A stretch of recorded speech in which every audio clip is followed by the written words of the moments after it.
the 16th century, Nicolaus Copernicus put forward the idea that the Earth goes round the Sun rather than the Sun going round the Earth. People sometimes say today that the Christian Church persecuted Copernicus. It put him in prison or even put him to death. There's one problem with this claim.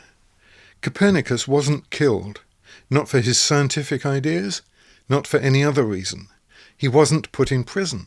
He wasn't persecuted. When he died, he was a member of the church in good standing. This is another dishonest claim about the conflict between science and faith. Now, of course, we often get the story, a real corking conflict, Copernicus and the church. You have this story of this brave young Pole, Nicolaus Copernicus, and Michael Copernicus, as it would have been in Polish. Nicolaus Copernicus is the Latinized version of his name. He was born into a high-ranking Polish family in 1473. He studied in Krakow, the new university at Krakow, and then became a doctor of both medicine and also civil laws in Bologna, Ferrara, and other universities in Italy. He was also a passionate astronomer, like many of the men were of the day. And he came up with an idea about 1510. It's very hard to date this because he doesn't actually give us a date. Where he suggested you could understand the universe by putting not the Earth in the middle, but the Sun. And the movements of the Earth and the planets around the Sun made planetary calculation easier. He also saw no reason why that should not be the real truth. Now, he waits many years before he publishes. On the other hand, his ideas were widespread amongst many European scholars. And although he didn't publish until 1543, his ideas were obviously widespread by 1536.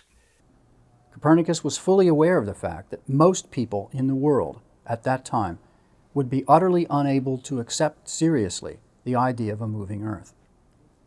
A moving Earth flies in the face of common sense. Even today, most people casually don't understand why astronomers would say the Earth moves. They would take it as a matter of fact that it does, but they would take it on authority from their teachers, and their teachers in turn would take it on authority from their teachers. To demonstrate that the Earth actually moves is not a trivial thing. And if it does move, as Copernicus said that it did, then it moves in two ways. It moves around its axis, rotating, and it also moves revolving around the Sun in a big circle.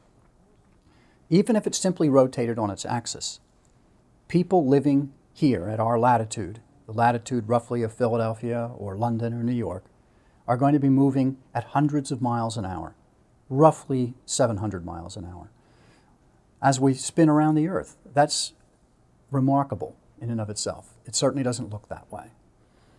If you add in the second motion around the Sun, then we're talking about tens of thousands of miles an hour on top of that.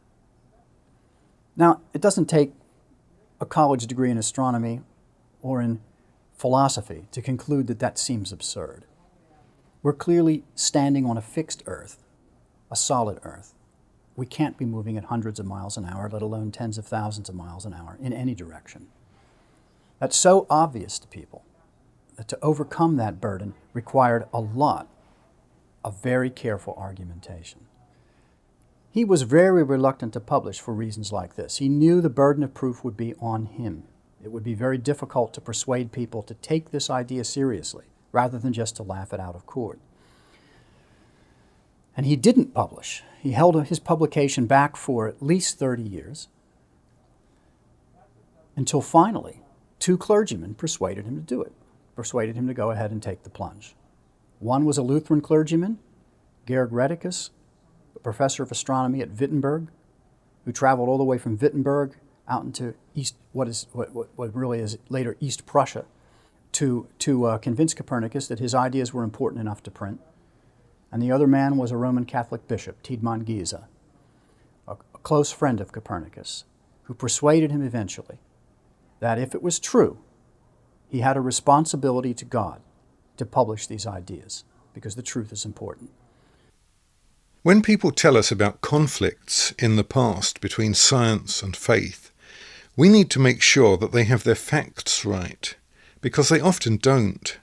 And it's important to remember that sometimes people were opposed because the scientific evidence for their ideas wasn't that strong, not for religious reasons. But people sometimes say that Copernicus put off publishing his theory because he was afraid of being persecuted by the church. We'll look at this claim next time.